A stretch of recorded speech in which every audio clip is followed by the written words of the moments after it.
cancer of any body system. We have diseases like hypertension. Hypertension of any type. We have diseases like these bone diseases, arthritis, over gouts. We have diseases like most mental health diseases, like depression, like anxiety. We have diseases that affect the lungs. Not everybody is born with asthma. We have diseases that affect the liver, the heart. Like they will say your heart is big. Most times we are not born with those diseases. So those are non-communicable diseases. So the example of communicable diseases are like, we currently talk of things like COVID-19, the common one currently. We have our HIV, which is a common one. But most of these coughs, measles, polio, mention them. Yeah, most of those are communicable diseases. The usual malaria we suffer, Musuja is a communicable disease. So in our setting of Uganda, either they are communicable or non-communicable diseases, they can be prevented. Most of the diseases we suffer are preventable diseases. And I am going to take you through few things which I called lifestyle modifications, which can help you to either stop this disease or control it if at all you already have it.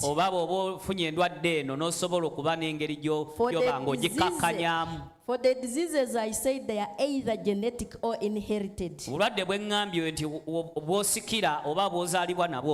are encouraged to always screen ourselves.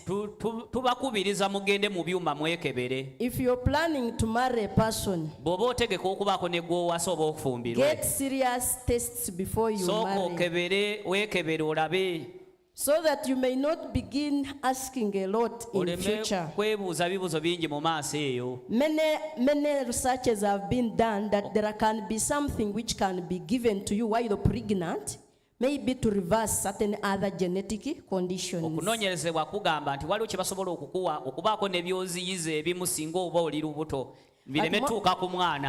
But most of the non-communicable and other communicable diseases, I'm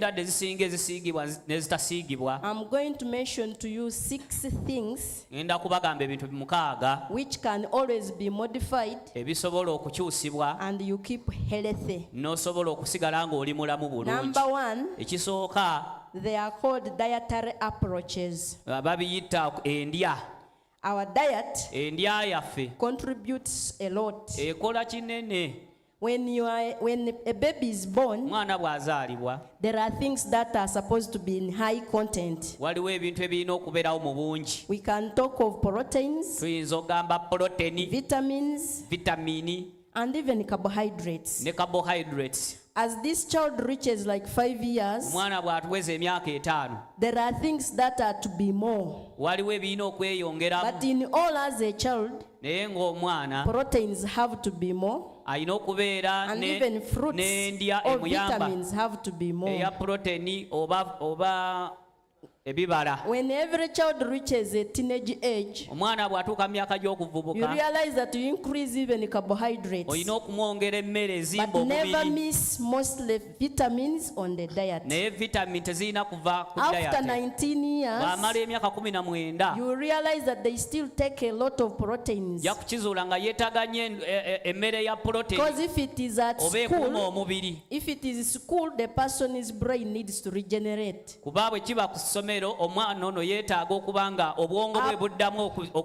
okuzimbibwa buto. When you make 25 years, bweweza emyaka 25 you discover that you'll eat carbohydrates, jakizo nti weetaaga emmere ezimba omubiri oba ekuwa amaanyi, but you may not need a lot of proteins. naye teweetaaga nnyo proteins. You will need to increase kind of vitamins, olina okwongera mu vitamini, including enough vegetables, olye ennyo n'enva endiirwa, so that ekyo nno kikuyamba your blood system mu musaayi gwo saturates well. gube nga gutambula bulungi. Every time you take in things buli lw'olya ebintu that cause a lot of satisfaction, ebikuleetera okukkuta ennyo, these are like carbohydrates emmere and nga the fats emmere y'amasavu and the proteins ne carbohydrates, and your energy output era ng'amaanyi g'ofuna mu bino is not all that used up. ng'amaanyi gonna tegakozesebwa agava mu mmere eno. They give burden to the liver, kati amaanyi gano ne galeetera ekibumba okutendewalirwa, and when the liver is overburdened, ekibumba bwe it kitendewalirwa has effect on most of our body systems, kikosa ebitundu ebiwera ku most mubiri gwaffe, especially the heart. naddala omutima. Then the first thing you'll start seeing is now the heart is pumping with resistance. onootandika okulaba ng'omutima gupika nnyo. Then there you may suffer, maybe high pressure. awo puresa The waayingirirawo, stomach also is burdened. olubuto nalwo You suffer lutawaana, ulcers. alusa You n'ayingirawo, may suffer elimination issues. ofuna So, endwadde enzibuzi. what I'm meaning is, kyentegeeza kyeki, as you advance in age, ng'weeyongera okukula mu myaka, increase vitamins, yongeramu vitamini, increase a lot of vegetables. endya nnyo enva endiirwa. There is what we call Mediterranean diet.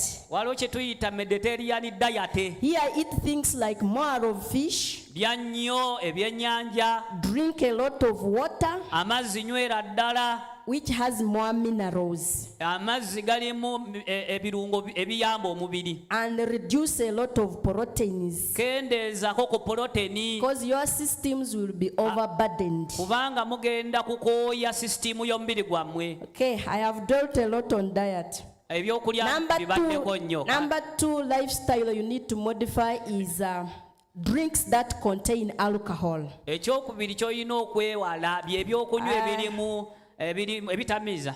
Thank God majority of you are born again. twebaza mukama abasinga tuli balokole, But currently many drinks naye wetwogera wano ebyokunywa ebisinga contain a high content of caffeine. birimu nnyo kafeyini.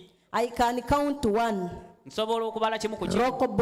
Rokobuumu, kafeyini, Sting. sitingi, Even this usual coffee we take, ne kofi ono wa bulijjo gwe tunywa if you are kaawa, taking it in excess, buli lwonywa ennyo kaawa it contains caffeine. mulimu kafeyini. Caffeine causes what they call constriction of the vessels. Kafeyini aleeta emisuwa okuba nga gifunda. And of course, we know that it takes away sleep.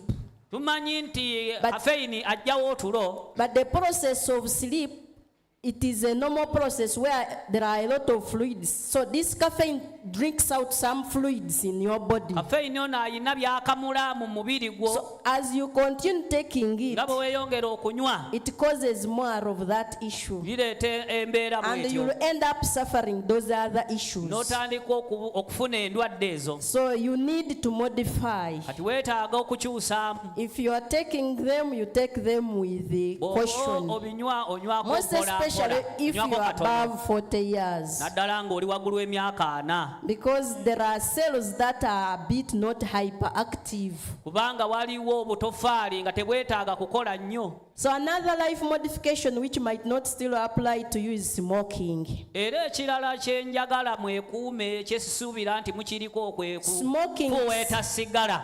Most of these things have a chemical called nicotine. mu sigala mulimu ekirungo kye bayita So nikotini. most of those things are vasoconstrictors. ebisinga ebirungo bino bireetera emisuwa okuba nga gifunda. So even if we do not smoke, we pass on these streets. kati yadde ffe bennyini tetunywa sigala naye tuyita kumpi n'abanywa. So when you move on those streets and somebody is smoking, bw'oyita ku muntu anywa you're a sigala, secondary smoker. gwe naawe oba oli munyi wa sigala The more you take wakubiri. more time in these areas where people are smoking, gy'okoma okulwa mu bitundu bino birimu abanywa you sigala, can also have those effects. naawe osobola okukosebwa.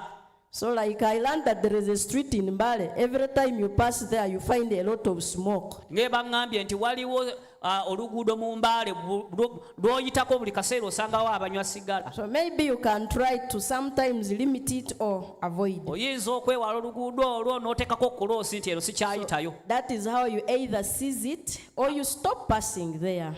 Awo oba okomezza ebyokuyita eyo n'owona. There are many posters all over which talk about alcohol and smoking, mostly in health facilities. If you have your relative, you can always explain that so that they get out of this. Ebipande bingi ebyogera ku buntawaana egiri mu kunywa kati bwe mubaako n'ab'eŋŋanda abanywa gezaako okubabuulirira babiveeko. Next is what we call stress management. Tukiyita engeri gy'okwatamu embeera y'ebirowoozo ebingi. Whether children or adults, oba abaana bato oba bakulu, we all experience stress. Ffenna ebirowoozo ebingi bitujjira. Stress becomes an issue ebirowoozo ebingi bifuuka ensonga if you fail to control the events surrounding you. Singa olemererwa okuba nga embeera ezikwetoolodde zikwata mu ngeri esaanidde. And of course, era mostly us born agains, ddala ffe abalokole, we've always brought it to God in prayers, tuleesenga ebitusumbuwa eri Mukama kusaba. Currently, I get opportunity to go to Butabika regularly. Most people there are also born again. Most people in Butabika are there because they are very well established families and people and children.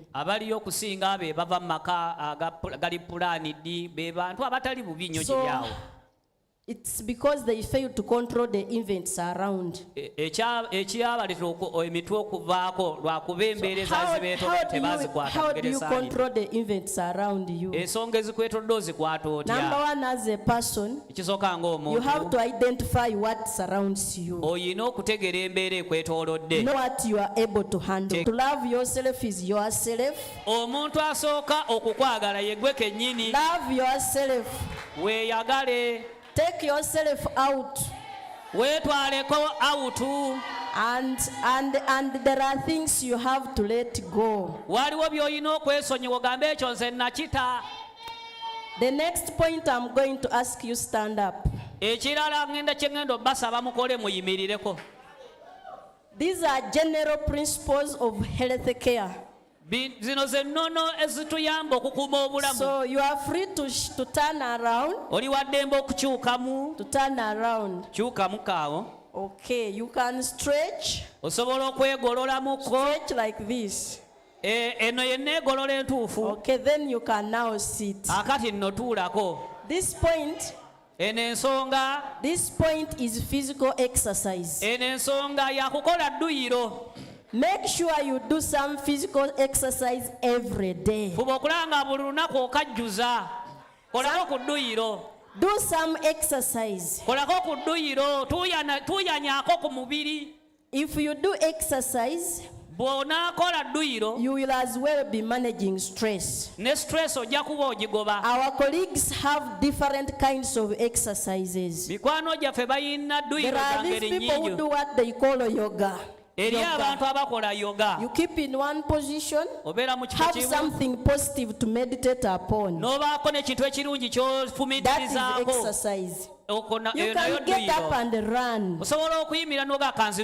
And I want to assure you there is nobody old for exercise. All of us can do exercise. When we do exercise, we increase what they call memory cells in our body. When your memory cells are more produced, your concentration becomes high. And when your concentration is high, your production is positive. Bishop, I learned one thing. Why do we come to church every now and then? But when we go back, we do wrong things. Go back tired. It means I've been actively working. tebimpitako. I have also been analyzing people who have grown spiritually. Era nkizudde n'abantu abakuze mu mwoyo. They actively listen. Bawuliriza bafaayo nga waliwo alina kyayogera. And they even take note. Bawandika n'okuwandiika. That's because their brain is okay. Lwakuba obwongo bwabwe buli busaza. So there are many benefits of these things. Kati ebintu bino emiganyulo girimu mingi. Especially stress management and physical exercise. Naddala okwewala ebirowoozo ebingi n'okukola dduyiro. You will not suffer depression. Tojja kubeera awo obeere. You will not be anxious. Omuntu akubiddwa ebirowoozo eraliikirira. Do you know that currently they are diagnosing epilepsy? Okimanyi nti ennaku zino baazudda abagwi b'ensimbu. Epilepsy is secondary to stress.